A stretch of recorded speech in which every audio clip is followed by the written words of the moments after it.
Tuhan sertamu. Dan sertamu juga. Inilah Injil suci menurut Yohanes.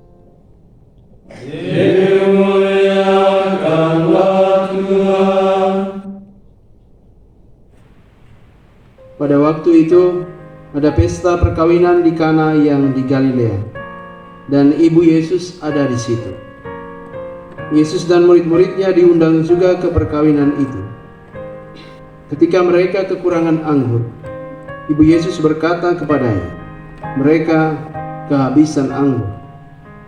Kata Yesus kepada ibunya, "Mau apakah engkau dari aku, ibu? Saatku belum tiba." Tetapi ibu Yesus berkata kepada pelayan-pelayan, "Apa yang ia katakan kepadamu, lakukanlah itu." Di situ ada 6 tempayan yang disediakan untuk pembasuhan menurut adat orang Yahudi. Masing-masing isinya 80 atau 120 liter. Yesus berkata kepada pelayan-pelayan itu, "Isilah tempayan-tempayan itu penuh dengan air." Mereka pun mengisinya sampai penuh. Sesudah itu kata Yesus kepada mereka, "Sekarang cedoklah dan bawalah kepada pemimpin pesta." Lalu mereka pun membawanya. Setelah pemimpin pesta itu mencicipi air yang telah menjadi anggur itu, dan ia tidak tahu dari mana datangnya, tetapi pelayan-pelayan yang mencedok air itu mengetahuinya, ia memanggil mempelai laki-laki dan berkata kepadanya, "Setiap orang menghidangkan anggur yang baik dulu, dan sesudah orang puas minum, barulah yang kurang baik. Tetapi engkau menyimpan anggur yang baik sampai sekarang." Hal itu dilakukan Yesus di Kana yang di Galilea sebagai yang pertama dari tanda-tandanya. Dengan itu Yesus telah menyatakan kemuliaannya, dan murid-muridnya percaya kepadanya. Demikianlah Injil Tuhan. Terpujilah Kristus. Yesus berkata kepada pelayan-pelayan itu, "Isilah tempayan-tempayan itu penuh dengan air." Selamat pagi saudara-saudariku semua. Selamat pagi. Apa kabar hari ini? Baik. Hari ini kita mendengar kisah tentang pesta perkawinan di Kana, di mana kita semua tahu peristiwa itu ketika Yesus dan murid-muridnya diundang, ibunya ada di dalam pesta itu, menjadi bagian dari tuan rumah, menjadi bagian dari pelayan-pelayan pesta. Setelah ibunya tahu bahwa tuan pesta hampir kehabisan anggur dan pesta masih panas-panasnya, ibunya pergi dan mengatakan kepada anaknya Yesus supaya menolong pemimpin pesta. Tetapi ada satu hal yang bagi saya menjadi renungan kita hari ini, adalah apa yang disampaikan Yesus kepada pelayan-pelayan untuk membantu tuan pesta ini. Isilah tempayan-tempayan itu penuh dengan air. Artinya tempayan-tempayan ini sudah kosong. Sebelumnya diisi dengan anggur yang isinya 80 sampai 120 liter. Itu sudah habis ya. 80 liter satu tempayan kali 6, atau 120 liter kali 6 tempayan itu sudah habis. Kita bisa membayangkan apa yang terjadi di pesta itu ketika 120 liter kali 6 ini sudah habis. Anggur sudah habis. Kita tidak bisa membayangkan kondisi mereka yang pesta malam itu. Tetapi yang menjadi persoalan waktu itu adalah orang masih bersuka cita di dalam pesta itu, dan mereka masih ingin menikmati. Dan di sanalah Yesus menunjukkan kemuliaannya untuk yang pertama. Dia mengubah air menjadi anggur. Saya ingin fokus pada tempayan-tempayan yang penuh dengan air ini. Di dalam bacaan kedua kita mendengar bahwa roh itu yang sama tetapi memberikan karunia yang berbeda-beda. Ketika merenungkan ini atau merenungkan kedua hal ini, saya menemukan bahwa pribadi kita itu diciptakan oleh Tuhan dengan karunia yang berbeda-beda. Saya membayangkan kita seperti tempayan-tempayan itu, ya, yang Tuhan ciptakan, lalu kemudian Dia mengisi tempayan-tempayan kosong ini penuh dengan air melalui pelayan-pelayannya. Kita ibarat tempayan-tempayan itu, dan kita juga diberi tanggung jawab oleh Tuhan untuk mengisi apa yang bisa kita isi pada diri kita yang ibaratnya tempayan-tempayan kosong ini. Nah, di dalam bacaan kedua kita diberikan pesan yang cukup baik, yang menurut saya ini penting, bahwa Tuhan memberikan karunia yang berbeda-beda kepada kita. Ada yang memiliki karunia untuk menyembuhkan, ada yang diberi kuasa untuk mengadakan mujizat, ada yang diberi kuasa atau diberi karunia untuk bernubuat, ada yang diberikan karunia untuk membedakan bermacam-macam roh, dan lain sebagainya. Jadi setiap tempayan-tempayan kosong yang dibuat oleh Tuhan ini dengan menggunakan tanah yang bermacam-macam itu, ya. Ada yang tanah liat, ada tanah putih, ada tanah jenis mana kita tidak tahu, ya. Tapi Tuhan membuat tempayan-tempayan itu, lalu kemudian Dia mengisi masing-masing itu dengan segala macam karunia yang berbeda-beda. Karena itu kita bisa melihat bahwa kita itu kaya dengan sekian banyak orang, misalnya dalam komunitas kita, ya, yang punya begitu banyak karunia. Ada orang yang 80 liter, ada yang 120 liter, ada yang 600 liter. Jadi ada yang diberikan begitu banyak, ada yang, tapi masing-masing itu beda, masing-masing punya karunia yang khusus, yang tersendiri. Dan Tuhan menghendaki supaya setiap air yang diisi dalam tempayan ini nanti akan menjadi anggur. Artinya cita rasanya beda. Tidak bisa yang ini sama dengan yang lain, tidak bisa yang ini sama. Masing-masing itu punya kekhasan tersendiri. Dan itu yang membuat sukacita di dunia ini tidak pernah habis. Karena kita itu berbeda, karunia kita itu berbeda. Apa yang kita persembahkan kepada Tuhan itu berbeda. Ketika kita menjadi berguna bagi orang lain dengan karunia kita yang bermacam-macam, membuat dunia ini menjadi lebih indah karena kita punya karunia yang berbeda. Nah, yang menjadi masalah adalah ketika orang tidak bisa menerima bahwa ini adalah diri saya. Kondisi saya seperti ini dan orang lain seperti ini, dia tidak bisa menerima. Lalu kemudian dia merusak air yang telah diisi dalam dirinya itu dengan setetes nil, artinya dengan iri hati itu merusak seluruhnya. Jadi karena iri hati dengan orang lain, lalu akhirnya dia merusak cita rasanya sendiri. Nah, itu banyak sekali terjadi ketika orang tidak bisa menerima bahwa dirinya seperti ini. Kenapa dia seperti itu? Kenapa saya tidak? Kenapa dia selalu juara 1 dan saya selalu juara 2? Itu yang sering kali terjadi. Kenapa dia lebih kaya dan saya tidak? Orang bilang ya rumput tetangga selalu lebih hijau, rumput kesayangan lebih hijau. Sehat tidak ada rumput. Tapi itulah karunia yang Tuhan berikan kepada kita masing-masing, dan kita perlu menghargai, dan kita juga perlu bertanggung jawab untuk mengisi tempayan-tempayan kita dengan air. Itu juga tanggung jawab kita. Ibaratnya, ya, Tuhan beri dengan akal budi, Tuhan beri dengan kemampuan akal budi, fisik, nurani, hati, dan itu semua Tuhan berikan sebagai karunia yang harus kita kembangkan dan harus kita isi. Harus kita isi terus, dengan pengetahuan, dengan pengalaman, sehingga cita rasa anggur itu yang ketika kita berikan kepada orang lain itu menjadi berguna dan membuat sukacita di dalam pesta perkawinan di Kana yang sedang terjadi di dunia ini akan selalu terpenuhi.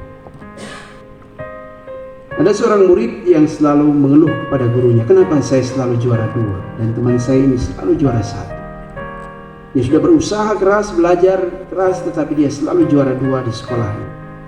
Dalam bahasa Inggris dia juara 2, matematika dia juara 2. Tetapi temannya yang satu itu selalu juara 1. Ketika dia mengeluh kepada gurunya bertanya kepada dia, oke, saya beri engkau satu perumpamaan. Lalu gurunya itu beri dia satu spidol, begitu ya. Sekarang kau garis satu garis seperti itu. Oke.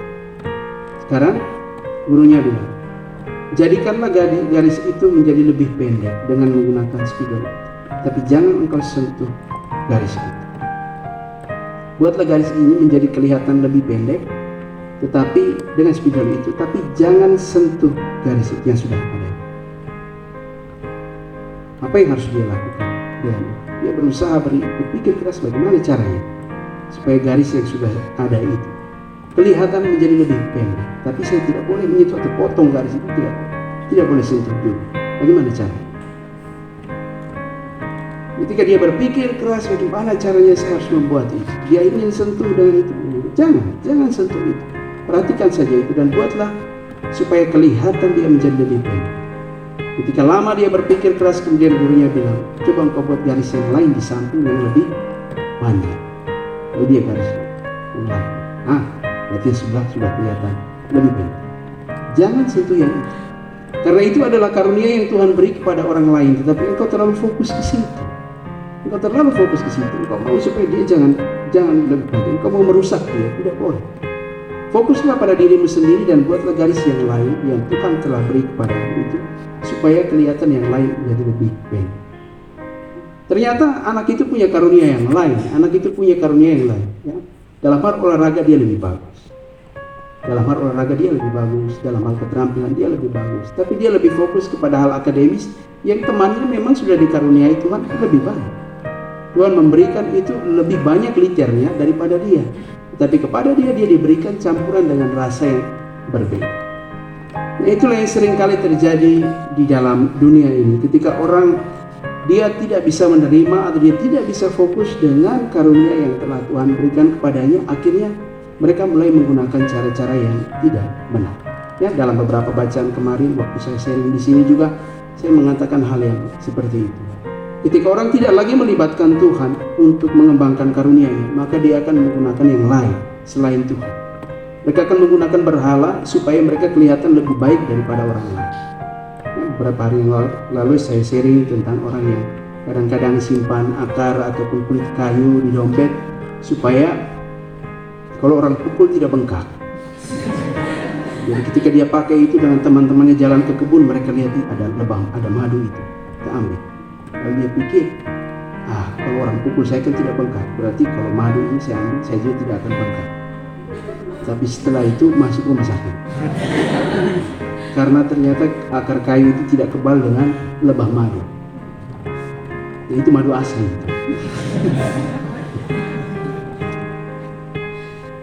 Jadi orang seringkali menggunakan berhala untuk supaya mereka hidup lebih baik. Dan mereka melupakan Tuhan. Dan banyak peristiwa terjadi, ya. Banyak peristiwa terjadi. Saya sering punya pengalaman ketika orang datang untuk bercerita bagaimana mereka bertobat dari kehidupan mereka yang sebelumnya. Karena mereka telah melihat terang itu. Ada satu kelompok yang merupakan orang-orang yang pernah bertobat dari perilaku mereka untuk menyembah berhala dan lain sebagainya, supaya hidup mereka lebih baik.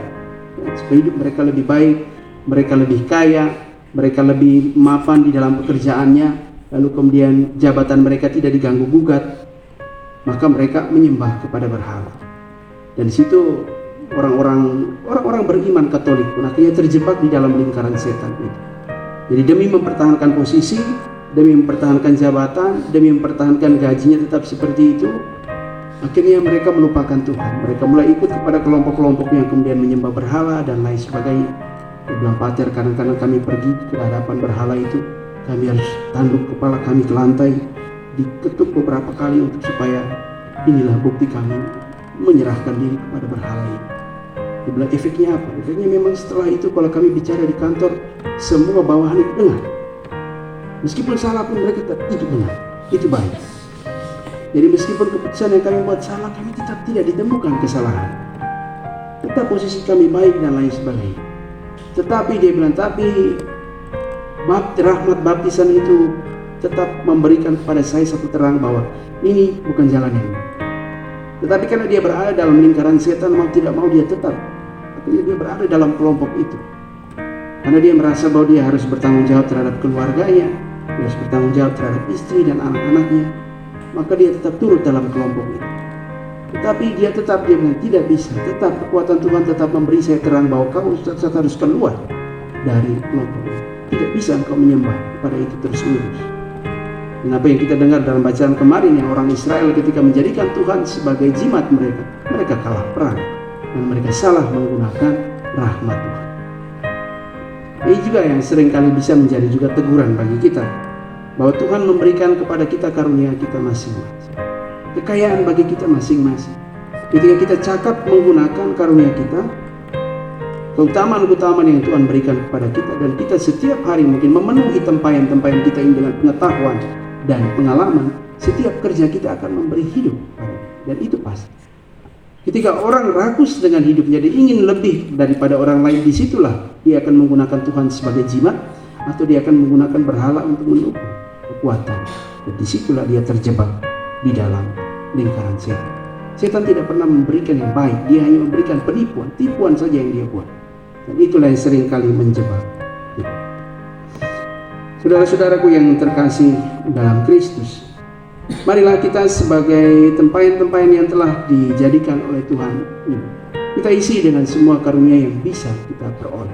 Kita mohon karunia-karunia yang baik yang bisa ada pada kita.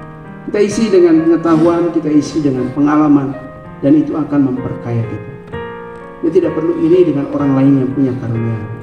Kadang-kadang ada yang ingin menjadi lebih baik, atau ada yang terobsesi dengan artis tertentu, ada yang terobsesi dengan pemain bola tertentu, ingin menjadi seperti itu. Kalau tendangan bebas, mundur sedikit, kaki kanan. Terobsesi dengan Cristiano Ronaldo, dia seperti tendang tidak gol, out jauh bola. Ada orang terobsesi, padahal Tuhan sudah memberikan dirinya dengan karunia yang baik, wajah yang baik. Ya, orang karena kecil tidak bisa menerima dirinya, mereka operasi plastik. Ya, akhirnya badannya itu plastik semua. Macam-macam yang dibuat untuk bisa membuat dirinya menjadi lebih baik, tetapi mereka tidak menerima karunia yang sesungguhnya Tuhan telah berikan kepada mereka. Saudara-saudaraku yang terkasih, mari kita menghargai apa yang telah Tuhan berikan kepada kita secara otentik. Dan isilah setiap tempayan-tempayan kita penuh dengan karunia yang otentik, yang original yang telah Tuhan berikan kepada kita. Ibunda Maria itu akan selalu memperhatikan, dan dia akan mendoakan, dia akan meminta kepada anaknya untuk memperhatikan kita juga. Dan pasti ketika kita berjalan sesuai dengan kehendaknya, sukacita kita tidak akan pernah selesai, tidak pernah akan berhenti, karena kita berjalan seturut kehendak Tuhan. Tuhan memberkati kita hari ini.